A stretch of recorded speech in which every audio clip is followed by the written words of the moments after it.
नमस्कार दोस्त, मैं विकास विश्वकर्मा आप सबका स्वागत करता हूं विकास स्टडी पॉइंट में। दोस्तों, इस वीडियो में हम बात करने वाले हैं क्लास 11 का पॉलिटिकल साइंस का सैंपल पेपर। बहुत ही जबरदस्त ये वीडियो होने वाली है क्योंकि सैंपल पेपर ही जबरदस्त है और कहीं ना कहीं सैंपल पेपर में से ही सारे क्वेश्चंस, मतलब सारे नहीं बोल सकते, मतलब कुछ क्वेश्चंस या कई बार तो ऐसा होता है कि बहुत सारे क्वेश्चंस भी देखने को मिल जाते हैं। हालांकि तैयारी तो आप लोग की बेहतरीन चली रही होगी और सैंपल पेपर से भी बहुत सारे हेल्प मिल सकते हैं। चलिए, इस सैंपल पेपर को करते के साथ ही आप लोग का टेस्ट भी ले लिया जाएगा, ठीक है, क्योंकि इसमें जो एमसीक्यू क्वेश्चन है आप लोग ने तैयारी तो करी रखी होगी, तो उसका भी टेस्ट ले सकते हैं। ठीक है, अब चलिए स्टार्ट करते हैं। और इसके अलावा मैं आपको बता दूं कि ये तो पहला सैंपल पेपर है और भी बहुत सारे सैंपल पेपर हैं जो कि मैंने ऑलरेडी ऐप पे दे रखा है। ठीक है, ऐप के बारे में जानकारी लेना है कि कैसे स्टडी करते हैं, कैसे उस पर क्लासेस ले सकते हैं, लाइव क्लासेस के थ्रू कैसे हम पढ़ सकते हैं। अगर वो चीज चाहिए तो फ्लैश हो रहा होगा मेरा नंबर, आप उस पर बात कर सकते हैं या फिर व्हाट्सएप पे मैसेज करके आप पूछ सकते हैं। ठीक है, अब चलते हैं, हम स्टार्ट करते हैं। सबसे पहले यहाँ पे देखते हैं कि हमें देखना है निर्देश। निर्देश का मतलब होता है जो जनरल इंस्ट्रक्शन होते हैं कि भाई कौन से क्वेश्चन कितने नंबर का होता है, वो देखना जरूरी है। इसलिए देखना जरूरी है ताकि आप एक आइडिया लगा पाओ कि भैया 1 से लेकर 12 तक के जो क्वेश्चन है एमसीक्यू है और इसके बाद 3 अंक वाले ऐसे हैं, 5 अंक वाले ऐसे हैं, है ना। तो इस तरीके से तो देखिए, प्रश्न संख्या 1 से लेकर 12 तक जो है वो बहुविकल्पी है। इसके अलावा 13 से लेकर 18 तक 2 अंक के क्वेश्चन है जो कि 50 वर्डों से ज्यादा नहीं होने चाहिए, इस बात को याद रखिएगा। ठीक है, नेक्स्ट बात करते हैं। 19 से लेकर जो 23 नंबर के जो क्वेश्चन है वो होंगे अपने 4 अंक वाले क्वेश्चन, जिसको आपको 100 वर्डों से अधिक नहीं लिखना है। आगे बात करते हैं 24 से लेकर 26 वाले जो हैं वो होंगे या तो पैसेज या तो कार्टून या फिर मानचित्र। ठीक है, इन तीनों के ही बारे में आपको बताऊंगा। और साथ ही साथ 27 से लेकर 30 जो प्रश्न संख्या है ये होंगे अपना 6 अंक वाले क्वेश्चन। इसके अलावा इसको 170 वर्डों में लिखना है। तो ये तो हो गया जी जनरल इंस्ट्रक्शन। अब हम बात करते हैं यहाँ पे अपना खंड अ यानी कि एमसीक्यू के क्वेश्चन। तो आपके सामने पहला क्वेश्चन दिया हुआ है कि भारतीय संविधान के निम्नलिखित में से कौन सा ऐसा प्रावधान है वस्तुतः बिना किसी बहस के पारित हो गया था। यानी कि ऐसा कौन सा प्रावधान है जिसमें कोई भी बहस नहीं हुई थी, मतलब एक ऐसा मुद्दा जिस पर कोई भी बहस नहीं हुई थी। तो यहाँ पे मैं बता दूं, सार्वभौमिक वैश्य मताधिकार, इस पे तो बहस हुई थी। ठीक है, क्योंकि स्टार्टिंग में अगर मैं बात करूं तो ऐसा नहीं था, क्योंकि महिलाओं को वोट देने का अधिकार नहीं था। ठीक है, फिर धीरे धीरे चल के महिलाओं को वोट दिया, मतलब देने के लिए बोला गया, ये वो है ना। उस चीज के लिए जवाहरलाल नेहरू ने बहुत ज्यादा प्रयास किया था। ठीक है, इसके अलावा अगर मैं बात करूं मौलिक अधिकार भी हो गया। इसके अलावा अगर मैं बात करूं राज्य के जो नीति निर्देशक सिद्धांत है, इस पे भी बहस देखने को मिला था। तो यानी कि बचता अपना है संसदीय लोकतंत्र, और यहाँ पे संसदीय जो लोकतंत्र हो जाएगा वही हो जाएगा राइट आंसर, क्योंकि लोकतंत्र के लिए हमेशा से ही, चाहे वो राजनेता हो या संविधान हो, हमेशा से प्रयास किया है कि यहाँ पे लोकतंत्र स्थापित हो पाए। चीजें समझ में आ रही है। देखिए, यहाँ पे पहला क्वेश्चन तो मैंने आपको बता दिया, तो वैसा नहीं है कि आंख बंद किया जी बिलीव कर लिया, नहीं, बिलीव तो करो ही, साथ ही साथ आपको खुद ही चेकआउट करना है कि जो आंसर बताए जा रहे हैं क्या ये सही है कि नहीं है। क्योंकि इससे फायदा क्या होगा, इससे फायदा ये होगा कि आपको क्रॉस चेकिंग जब आप करोगे ना, तो बहुत सारे क्वेश्चन, जैसे मान लो इस एक क्वेश्चन को ढूंढने निकलोगे तो बहुत सारे क्वेश्चन देखने को मिलेंगे, है ना। तो इस तरीके से आप खुद जब ट्राई करोगे क्वेश्चन का आंसर देने के लिए, तो आप एक क्वेश्चन का आंसर तो पता लगाओगे ही, साथ ही साथ बहुत सारे क्वेश्चनों को भी कर पाओगे, क्योंकि ये वही टाइम है जिसमें आप मेहनत करोगे। आगे बात करते हैं जी। दूसरा, संविधान सभा के सदस्य, संविधान सभा के सदस्य थे, क्या थे जी। पहला लिखा है सीधे निर्वाचित, दूसरा लिखा है यहाँ पे कांग्रेस और मुस्लिम लीग द्वारा मनोनीत, तीसरा अप्रत्यक्ष रूप से निर्वाचित, चौथा है गवर्नर जनरल और जनरल गवर्नर द्वारा नियुक्त। यानी कि जो संविधान सभा के जो सदस्य थे वो कैसे आए थे, कैसे उनका चुनाव हुआ था। तो हम सब ने नोट्स में पढ़ा है, क्या पढ़ा है, अप्रत्यक्ष रूप से इनका निर्वाचन हुआ था, यानी कि अप्रत्यक्ष विधि के द्वारा निर्वाचन हुआ था। इसलिए यहाँ पे सी ऑप्शन बिल्कुल ही राइट आंसर हो जाएगा। ठीक है, और मैं आपको बता दूं कि ऐप पे बहुत सारे बच्चे स्टडी कर रहे हैं, बहुत ही बढ़िया टेस्ट दे रहे हैं। सारा टेस्ट एमसीक्यू का जो है वो आपको देखने को मिल जाएगा, या तो डिस्क्रिप्शन में उसका लिंक दे दूंगा मैं, या फिर आप खुद विकास स्टडी पॉइंट का ऐप प्ले स्टोर से डाउनलोड कीजिए और वहां पे जाइए, फ्री टेस्ट दीजिए। और हमारे साथ अगर पढ़ सकते हैं तो को परचेज कीजिए, वहां पे अच्छे से स्टडी कीजिए। ज्यादा हाई फाई कोर्सेज का प्राइस नहीं होता है, जितना आप एक बर्गर खाने में खर्च करते हो ना, उतना ही प्राइस में आपको 1 साल का कोर्स मिल जाता है। ठीक है, जहां पे एक सब्जेक्ट का आपको मिल जाएगा, अच्छे से स्टडी करवाया जाएगा, वीडियो, नोट, टेस्ट सीरीज, हर एक चीज आपको प्रोवाइड किया जाएगा, अच्छे से स्टडी कर पाओगे। ठीक है, तो वो सारा चीज आपको ऐप पे देखने को मिलेगा और डिस्क्रिप्शन में नंबर है, आप उस पर बात कर सकते हो, सारा गाइडेंस ले सकते हो। अब बात करते हैं तीसरे का, चुनाव के लिए अधिसूचना जारी करने वाला प्राधिकरण है। यानी कि अगर यहाँ पे बात किया जाए जो चुनाव होता है उसके लिए जो प्राधिकरण कौन जारी करता है, तो यहाँ पे आपको पता होना चाहिए कि जो चुनाव होता है, चुनाव किसके देखरेख में होता है, वो होता है जो मुख्य चुनाव आयुक्त के देखरेख में होता है। यहाँ पे डी ऑप्शन बिल्कुल राइट हो जाएगा। ठीक है, यहाँ पे क्वेश्चन और पूछता है कि जो चुनाव आयुक्त थे उनके जो मुख्य जो अधिकारी थे, ठीक है, वो कौन थे स्टार्टिंग वाले, यानी कि सबसे पहले जो मुख्य चुनाव आयुक्त थे वो कौन थे, तो वो थे सुकुमार सेन। ये भी क्वेश्चन याद करके रखिएगा। आगे बात करते हैं फोर्थ की, मतदान समाप्त होने के बाद मतों की गिनती और किसकी देखरेख में की जाती है, यानी कि कौन उसकी देखरेख करता है। ठीक है, तो ये चुनाव आयोग, जी हमने पढ़ा तो है चुनाव आयोग, लेकिन इसके देखरेख में नहीं होता है। मतदान अधिकारी के भी देखरेख में नहीं होता है। यहाँ पे रिटर्निंग अधिकारी और पर्यवेक्षक के देखरेख में ये होता है। ठीक है, यहाँ पे जो सी ऑप्शन हो जाएगा, सी आंसर बिल्कुल ही राइट हो जाएगा। अब कहोगे भैया आपने सैंपल कहाँ से लिया, सैंपल पेपर आखिर कहाँ से लिया है, तो मैं आपको बता दूं, सपोर्ट मटेरियल जो है उसका जो लास्ट का सैंपल पेपर जो अपना प्रैक्टिस सेट दे रखा है वही है। इसका आंसर नहीं दिया है, सारे आंसर मैंने खुद ढूंढे हैं। ठीक है, खुद से बताए हैं, तो इस वजह से अच्छे से तैयारी कर लेना। आगे बात करते हैं पांचवा लिखा है, इस दौरान संसद के सदस्य किसी भी महत्वपूर्ण मसलों को उठाने के लिए स्वतंत्र हैं। यानी कि किस दौरान जो संसद के सभी सदस्य होते हैं वो कोई भी सवाल पूछ सकते हैं, यानी कि वो कौन सा टाइम होता है। तो हमने क्या पढ़ा है, हमने दो के बारे में पढ़ा है, एक प्रश्नकाल के बारे में, एक शून्यकाल के बारे में। शून्यकाल क्या होता है, प्रश्नकाल क्या होता है, तो मैं आपको बता दूं, शून्यकाल वो समय होता है जिसमें संसद के जो मंत्री वगैरह हैं वो क्वेश्चन पूछते हैं। ठीक है, तो जरूरी नहीं है जिससे क्वेश्चन पूछा जा रहा है वो जवाब दे। ठीक है, लेकिन जो प्रश्नकाल का जो टाइम होता है उसमें जवाब देना अनिवार्य हो जाता है। ठीक है, शून्यकाल में क्वेश्चन तो पूछे जाते हैं लेकिन जरूरी नहीं है जिससे क्वेश्चन पूछा गया वो जवाब दे, लेकिन प्रश्नकाल का जो समय चलता है इसमें जवाब देना पड़ता ही पड़ता है। तो ये जो टाइम स्टार्ट होता है 12 बजे से लेकर 1 बजे का टाइम होता है, और ये जो टाइम होता है 11 बजे से लेकर 12 बजे का टाइम होता है। ठीक है, तो यानी कि यहाँ पे ऑप्शन जो बी है वो बिल्कुल ही राइट हो जाएगा। आगे बात कर लेते हैं 6 क्वेश्चन, विश्वास या अविश्वास प्रस्ताव को केवल लाया जाता है, कहां लाया जाता है, यानी कि विश्वास या अविश्वास जो प्रस्ताव होता है उसको लेके आया जाता है, कहां लेके आया जाता है, तो जाहिर सी बात है इसे लोकसभा में लेकर आया जाता है। यहाँ पे बी ऑप्शन जो हो जाएगा बिल्कुल ही राइट हो जाएगा। ठीक है, आगे बात कर लेते हैं।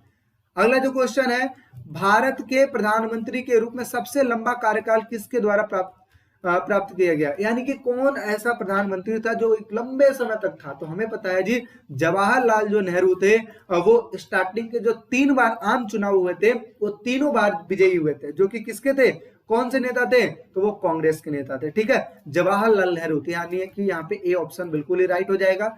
आगे समझते हैं, राष्ट्रपति को हटाया जा सकता है, कैसे हटाया जा सकता है, ऑप्शन आपके सामने गिवन है, राज्यसभा द्वारा, लोकसभा द्वारा, चुनावी कॉलेज द्वारा, इसके अलावा महाभियोग द्वारा। तो हम सबको पता है कि जो ऊंचे लेवल पे बैठे हुए होते हैं, चाहे वो सर्वोच्च न्यायालय के न्यायाधीश हो, चाहे राष्ट्रपति हो, चाहे प्रधानमंत्री हो, कोई भी हो, ठीक है, महाभियोग के द्वारा उनको हटाया जाता है। ठीक, तो यहाँ पे हो जाएगा अपना महाभियोग। आगे बात कर लेते हैं, 9वां हो जाएगा, सर्वोच्च न्यायालय के न्यायाधीशों की संख्या किसके द्वारा निर्धारित की जाती है, यानी कि कौन निर्धारित करता है इस चीज को, तो हमें पता है, हमने पढ़ाया था कि राष्ट्रपति जो है, नोट्स में जाके जरूर देखना, क्रॉस चेकिंग जरूर करना, राष्ट्रपति जो है, राष्ट्रपति ही मनोनीत करता है। ठीक है, किसके भी आप पे, योग्यता के भी आप पे, तो जाहिर सी बात है इन्हीं के द्वारा संख्या निर्धारित भी होता है, तो इसलिए यहाँ पे सी ऑप्शन बिल्कुल राइट हो जाएगा। आगे बात करते हैं, यहाँ पे डैश डैश डैश दिया है, सरकार आम लोगों के सबसे करीबी सरकार होती है, यानी कि कौन सी सरकार, तो यहाँ पे देखिए स्थानीय, संघ, राज्य या प्रांतीय, किसके बारे में बात हो रही है, तो यहाँ पे जो बात हो रही है वो बात हो रही है स्थानीय शासन, क्योंकि स्थानीय जो सरकार होती है आम लोगों के सबसे ज्यादा करीबी होती है, यानी कि करीब की होती है, तो यहाँ पे आपका ऑप्शन हो जाएगा ए राइट आंसर हो जाएगा। ठीक है, इसके अलावा मैं बात करूँ 11वें की, तो हिंद स्वराज किसके द्वारा लिखी गई थी, तो ये आप तो बिल्कुल ही पता होना चाहिए, मैंने बहुत ही बढ़िया तरीके से बताया था। तो यहाँ पे जो दो ऑप्शन है बिल्कुल नहीं होंगे, यहाँ पे जो महात्मा गांधी वाला ऑप्शन है यानी कि सी ऑप्शन बिल्कुल ही राइट हो जाएंगे। आगे बात करते हैं, डॉक्टर अंबेडकर और गांधी निम्नलिखित में से किस पर सहमत नहीं थे, यानी कि किस पर इनका कोऑर्डिनेशन नहीं बैठ रहा था, ऐसा कौन सा ऐसा चीज था जिस पर इनका कोऑर्डिनेशन नहीं बैठ रहा था। ठीक है, तो यहाँ पे देखिए ये आरक्षण था। ठीक है, आरक्षण पर इन लोगों का कोऑर्डिनेशन नहीं बैठ पा रहा था, तो इस वजह से यहाँ पे ऑप्शन हो जाएगा, ऑप्शन बी हो जाएगा राइट आंसर। ठीक है, तो इस तरीके से अगर देखा जाए तो 12 हमने कर लिया, यानी कि 1 नंबर के जो क्वेश्चन होते हैं वो हो जाते हैं बिल्कुल खत्म। अब हम बात करते हैं जी यहाँ पे जो बड़े बड़े क्वेश्चन है, जैसे 2 नंबर के हो गए या इससे ज्यादा 4 नंबर के जो क्वेश्चन हो गए, इनको हम देखने जा रहे हैं। ठीक है, तो यहाँ पे देखिए जो खंड बी वाले जो क्वेश्चन है, जैसे 13वां 14 15वां 16वां, यहाँ पे सारा चीज लिखा हुआ है, एक एक को मैं जा रहा हूँ करवाने के लिए। आप कहोगे भैया आप यहाँ पे सारे क्वेश्चन ही लिखे हुए नजर आ रहे हैं, आंसर कहाँ है इसका, तो चलिए इसको आंसर के साथ साथ समझाता हूं मैं, ताकि चीजें और भी बेहतरीन ढंग से आपका क्लियर हो पाए। तो आंसर के साथ मैं समझाने जा रहा हूं। तो यहाँ पे देखिए सबका आंसर यहाँ पे मैंने लिख रखा है, जिस किसी को भी चाहिए वो कृपया करके ऐप डाउनलोड कर लीजिए, ऐप में ही आपको देखने को मिलेगा। ठीक है, और नहीं ऐप में तो आप नंबर पे बात कर सकते हैं, जो डिस्क्रिप्शन में मैंने नंबर दे रखा है उस पे आप ले सकते हैं। ठीक है, यहाँ पे देखिए, यहाँ पे अगर मैं बात करूं तो यहाँ पे जो अपना 13 क्वेश्चन है, 13 क्वेश्चन क्या है कि पूर्ण स्वतंत्रता से आप क्या समझते हैं। पूर्ण स्वतंत्रता यानी कि अगर कहा जाए एक व्यक्ति की पूर्ण स्वतंत्रता क्या होती है, वो व्यक्ति जिसको बिना रोक टोक के कोई भी काम करने के लिए आजादी हो। अब ऐसा भी नहीं है कि गलत काम करना, सही काम करने के लिए जो आजादी है उसे कहते हैं पूर्ण स्वतंत्रता। यानी कि अगर एक लाइन में बताया जाए तो इसको कहते हैं अनुचित प्रतिबंध मुक्त व्यवस्था। अनुचित का मतलब होता है जो गलत ना हो, तो अनुचित मुक्त प्रतिबंध मुक्त व्यवस्था को कहते हैं जी अपना स्वतंत्रता कहते हैं। ठीक है, तो यहाँ पे देखिए किसी व्यक्ति या समाज पर अनुचित प्रतिबद्ध मुक्त व्यवस्था को स्वतंत्रता कहते हैं। यानी कि इसको अगर दूसरे लैंग्वेज में लेके जाएं तो स्वतंत्रता को अंग्रेजी शब्द यानी कि लिबर्टी से बनाया गया है। ठीक है, जिसका लीवर से बना हुआ है। ठीक, तो इसको कहते हैं बंधनों का अभाव, यानी कि जिसमें रोक टोक ना हो उसे ही स्वतंत्रता कहते हैं। ठीक, तो ये चीज हो गई। पूर्ण स्वतंत्रता का मतलब यही होता है कि जिसमें कोई रोक टोक ना हो, व्यक्ति अपनी इच्छा के अनुसार कोई भी कार्य कर पाए। देखिए क्या लिखा है, दूसरे शब्दों में स्वतंत्रता का अर्थ है मानव को उस कार्य को करने का अधिकार जो वह करने योग्य है। यानी कि वो व्यक्ति जो कार्य कर सकता है उस चीज को करने दिया जाना ही क्या कहलाता है, स्वतंत्रता कहलाता है। ठीक है, आगे आप देख लीजिएगा, इतना मैंने समझा दिया आपको। आगे बात करते हैं अनुपातिक न्याय से आप क्या समझते हैं। अनुपातिक न्याय, अनुपातिक न्याय बेसिकली क्या होता है, व्यक्ति की योग्यता और क्षमता के अनुसार उसको न्याय दिया जाता है। फॉर एग्जाम्पल के लिए इसमें बताया गया है कि बांसुरी उसी को मिलनी चाहिए जो उसको बजाने योग्य हो। ठीक है, यानी कि वो चीज जो उस योग्य हो उसी को वो चीज देना चाहिए। जैसे आप देखते हो ना, एग्जाम होता है, एग्जाम में किसी बच्चे का 100 में 100 आता है, किसी बच्चे का 100 में 80 आता है, किसी बच्चे का 100 में 50 आता है और कोई बच्चा फेल भी हो जाता है। तो यहाँ पे जो टीचर होता है वो अनुपात के अनुसार न्याय करता है। कैसे, उसको पता है इस बच्चे ने अच्छा मेहनत किया तो इसको ज्यादा नंबर देना है, इस बच्चे ने मेहनत नहीं किया उसको नंबर नहीं देना है। अनुपात में नंबर मिला ना, तो यही चीज है। तो लिखा है अनुपातिक न्याय अर्थात समान व्यक्तियों के साथ समान व्यवहार करना, असमान व्यक्तियों के साथ असमान व्यवहार करना। अरस्तु के अनुसार किसी व्यक्ति को कितने अधिकार और पुरस्कार दिए जाने चाहिए यह इस बात के अनुरूप हो कि उस व्यक्ति की क्या उपयोगिता है, यानी कि वो कितना एलिजिबल है। आगे, समाज के प्रति उसका क्या योगदान है, यानी कि समाज के लिए उसने क्या किया। ठीक है, उनका कहना यह था, यानी कि अरस्तु का कहना क्या था कि बांसुरी उन्हीं को मिलनी चाहिए जो जिसे उससे बजानी आती हो। ठीक है, तो यही चीज है, यानी कि शासन भी उसे ही करना चाहिए जो शासन करने योग्य हो। तो इसे ही कहते हैं जी अनुपातिक न्याय। आगे समझ लेते हैं। आगे हम देखते हैं सार्वभौमिक अधिकारों से आप क्या समझते हैं। तो याद कीजिए मैंने बताया था सार्वभौमिक वयस्क मताधिकार का मतलब होता है कि जो भी व्यक्ति 18 वर्ष से ऊपर है वो वोट देने के लिए एलिजिबल है। ऐसे ही सार्वभौमिक अधिकारों का मतलब होता है कि हर एक व्यक्ति को अधिकार मिलना, हर एक व्यक्ति को क्या मिलना, अधिकार मिलना। तो ये लिखा है कि मानवाधिकार यानी कि सार्वभौमिक अधिकार संविधान में बताया गया है, प्रत्येक व्यक्ति को जीवन जीने और खुद की सुरक्षा करने का अधिकार है। गुलामी के अंतर्गत कोई भी व्यक्ति आवाज उठाने का उसके पास अधिकार होता है। कानून के नजर में सभी व्यक्ति को समान रूप से देखा जाता है। तो इसे कहते हैं सार्वभौमिक अधिकार कहते हैं। आगे समझते हैं रंग भेद क्या है, यानी कि रंग भेद। तो रंग भेद याद कीजिए, दक्षिण अफ्रीका में ये चीज चला था, काले गोरे को लेकर रंग भेद, यानी कि वहां पे बहुत ज्यादा भेदभाव होता था काले गोरे को लेकर। और आगे चल के वहां पे जो नेल्सन मंडेला थे इसके लिए लड़ाई लड़ी, और लड़ने के बाद ये जो काले गोरे का जो भेद था उसको खत्म करवाया, और इसके लिए उनको जेल की यात्रा भी करनी पड़ी, और साथ ही साथ वहां से जब निकलते तो वहां के राष्ट्रपति भी बनते हैं। तो इस तरीके की चीजें की गई थी। अच्छा, दूसरा चीज क्या पूछा है कि नागरिक पर इसका क्या प्रभाव पड़ता है। जाहिर सी बात है यार, जब भेदभाव आप करोगे किसी को गोरे के हिसाब से, किसी को काले के हिसाब से, तो जाहिर सी बात है जो उसकी मानसिक स्थिति है उस पर ज्यादा इफेक्ट पड़ेगा, उसका अच्छे से डेवलपमेंट भी नहीं हो सकता, या फिर ये कहो कि उसका टोटली शोषण होगा। तो ये चीजें हैं, ठीक है। तो ये चीज आप देख लीजिएगा, मैंने बता दिया ऊपर ऊपर से सारा चीज। आगे समझते हैं बहुलवाद से आप क्या समझते हो। तो बहुलवाद को समझाने के लिए मैं एक सिंपल सा चीज बताता हूं, यानी कि एक ऐसा सरकार जो इस चीज की अनुमति दे कि एक बड़ी संस्कृति के साथ एक छोटी संस्कृति भी अच्छे से रह सके। फॉर एग्जाम्पल के लिए जैसे इंडिया देखिए, इंडिया में हमें पता है विभिन्न प्रकार की संस्कृतियां, विभिन्न प्रकार के धर्मों के लोग रहते हैं। यहाँ पे एक बड़ा धर्म भी है और एक छोटा धर्म भी है। तो बड़ा धर्म छोटा धर्म सब इक्वल है, यहाँ पे हर एक धर्म संभव हो पा रहा है, और इसे ही कहते हैं बहुलवाद। यानी कि एक ऐसा जगह जहाँ पे विभिन्न धर्मों के लोग अपनी संस्कृति को, अपने धर्म को बनाए रखते हैं, और सरकार उस चीज को बनाए रखने में सहायता करती है, सबको एक नजर से देखती है, उसे ही कहते हैं जी बहुलवाद। तो ये लिखा है समाजशास्त्र में बहुलवाद शब्द का प्रयोग सर्वप्रथम, ठीक है, वास्तुतः बहुलवाद से आशय सर्वप्रथम किया गया था। ठीक है, वास्तुतः बहुलवाद से आशय उस समाज, सरकार की व्यवस्था अथवा संगठन से है जो विभिन्न समूहों को किसी एक अधिक प्रबल समूह के साथ रहकर अपनी पहचान बना रखने की स्वीकृति प्रदान करता है। यानी कि एक ऐसा संगठन जो एक विभिन्न प्रकार के जो समूह हैं उनमें जो सबसे ज्यादा प्रबल यानी कि मजबूत समूह है उसके साथ साथ छोटे समूह को रहने की भी स्वीकृति देती है, उसे ही कहते हैं जी बहुलवाद। यानी कि यहाँ पे चाहे बड़ा धर्म हो, चाहे छोटा धर्म हो, चाहे कोई भी हो, हर एक व्यक्ति अपने धर्म को बनाए रख सकता है। ठीक है, आगे समझते हैं। धर्मनिरपेक्षता के पश्चिमी दृष्टिकोण की मुख्य विशेषताएं बताइए। लास्ट वाला चैप्टर मैंने आपको पढ़ाया था कि पश्चिमी दृष्टिकोण क्या है। तो जाहिर सी बात है उन्होंने क्या कहा है, उन्होंने ये कहा है राज्य और जो धर्म है बिल्कुल अलग अलग बातें हैं। राज्य और धर्म बिल्कुल अलग अलग बातें हैं। राज्य कभी धर्म में हस्तक्षेप नहीं करेगा और धर्म कभी राज्य में हस्तक्षेप नहीं करेगा, इसकी अटल नीति। तो यही लिखा है, राज्य और धर्म एक दूसरे के मामले में हस्तक्षेप न करेंगे, ऐसी उनकी अटल नीति बनाई गई है। दूसरा चीज, विभिन्न धार्मिक समुदायों के बीच समानता का एक मुख्य सरोकार हो गया, यानी कि जो विभिन्न प्रकार के धर्म है उनके बीच समानता बरकरार रखी जाएगी। तो ये चीज बातें कही गई हैं, 2 पॉइंट मैंने आपको बता दिया।